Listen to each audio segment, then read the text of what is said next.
Guarantee. ఇది చంద్రబాబు గారి super 6.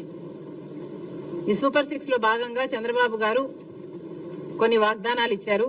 వీటిల్లో స్కూల్కి వెళ్లే ప్రతి బిడ్డకు 15,000 ఇస్తామని, ప్రతి రైతుకి 20,000 ఇస్తామని, ప్రతి మహిళకు 18,000 ఇస్తామని, ఇలాంటివి ఎన్నో చేశారు. అఫ్ కోర్స్ ఆయన అధికారం లేకొచ్చి 2 నెలలు మాత్రమే అయింది కాబట్టి ఇవన్నీ అమలు చేయాలి అని మేము కోరుతున్నాము. ఇంకా ప్రాబబ్లీ డిమాండ్ చేసే స్టేజ్కు రాలేదు ఇది. కానీ గత ప్రభుత్వం అమ్మఒడిని జూన్ జూలై ప్రాంతంలో ఇచ్చేవాళ్ళు. వాళ్ళు ఇచ్చిన అమ్మఒడిని వాళ్ళు తల్లికి ఎంతమంది బిడ్డలున్నా 15,000 ఇచ్చేవాళ్ళు. కానీ చంద్రబాబు గారు ఎంతమంది బిడ్డలుంటే అంతమందికి 15,000 ఇస్తామని చెప్పారు. మరి ఇప్పటి వరకు చంద్రబాబు గారు ఈ పథకం మీద ఏ క్లారిటీ ఇవ్వలేదు.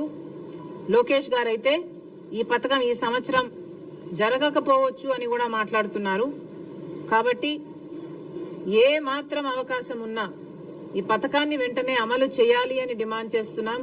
ఎందుకంటే మీరు చెప్తున్న సాకు ఇప్పుడు డేటా లేదు, మీ దగ్గర ఇన్ఫర్మేషన్ లేదు అని చెప్తున్నారు. కానీ గత ప్రభుత్వం డేటా అయినా ఉండాలి కదా.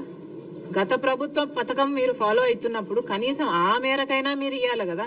అంటే 1 చైల్డ్ పర్ ఫ్యామిలీకి 1 చైల్డ్ అయినా ఆ డేటా అయినా మీ దగ్గర ఉంటుంది కదా. Why not start with them? మళ్ళీ కొసరు ఏదన్నా ఉంటే మళ్ళీ మీరు యాడ్ ఆన్ చేసుకోవచ్చు. కానీ అసలే ఇవ్వకపోవడం, అది కూడా జూన్ జూలై ఈ మాసాలలో ఇస్తే ఆ తల్లులకు పనికొచ్చే పథకం ఇది. కాబట్టి చంద్రబాబు గారు ఈ పథకం తల్లి దీవెన, అదేనా,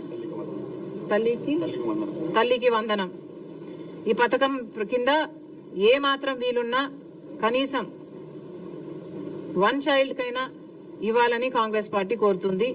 అలాగే మహిళలకి ఉచిత బస్సు, దీంట్లో ప్రాబ్లం ఏమిటో మాకైతే అర్థం కావటం లేదు. సూపర్ 6 లో భాగంగా మీరు మహిళలకి బస్సులో ప్రయాణం ఉచితం అని మీరు చెప్పారు. మరి దీంట్లో విధి విధానాలు ఏముంటాయి?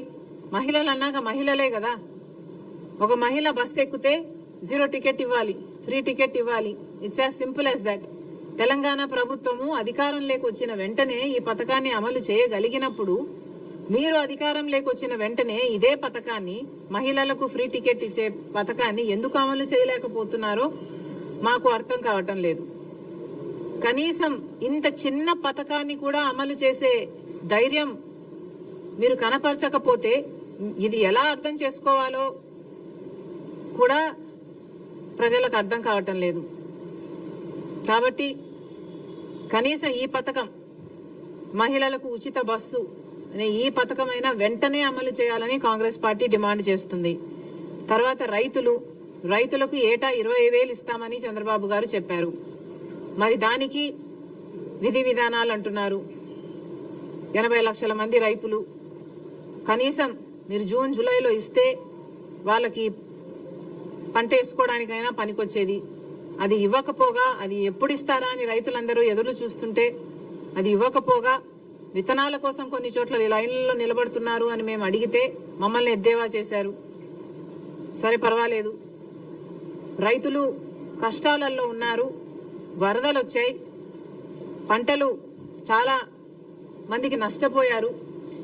దాదాపు 2 లక్షల ఎకరాలలో నష్టం జరిగింది. కనీసం రైతు 15,000 రూపాయలైనా ఎకరాకు ఖర్చు పెట్టుకున్నాడు.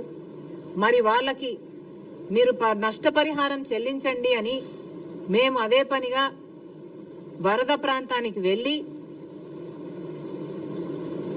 నీళ్ల నెక్ డీప్ వాటర్ లోకి దిగి మరీ హైలైట్ చేసినా కూడా చంద్రబాబు గారి కంటికి కనిపించలేదు.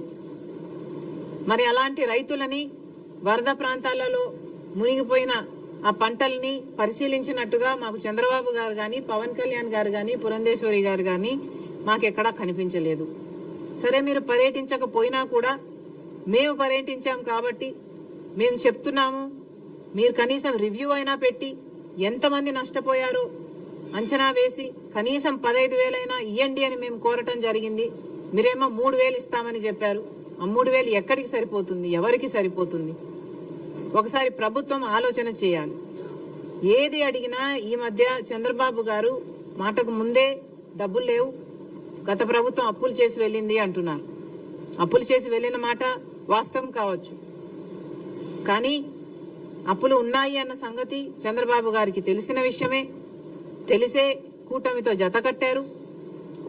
జత కట్టారు కాబట్టి ఈరోజు ప్రజలు ఆశలు పెట్టుకున్నారు. బీజేపీ అక్కడ అధికారంలో ఉంది, మీరు కూటమి పెట్టుకున్నారు. 25 ఎంపీలు వాళ్ళకే బుడిగలు చేస్తున్నారు కాబట్టి అక్కడి నుంచి డబ్బులు తెచ్చే బాధ్యత కూడా చంద్రబాబు గారిది. ఇలా ప్రతిదానికి డబ్బులు లేవు అనకుండా చంద్రబాబు గారు ఏం చేస్తారో, ఎలా చేస్తారో ఏదో ఒకటి చెయ్యాలి. అన్ని పథకాలకు డబ్బులు తీసుకురావాలని కాంగ్రెస్ పార్టీ డిమాండ్ చేస్తుంది. మీరేమైనా మాట్లాడతారా?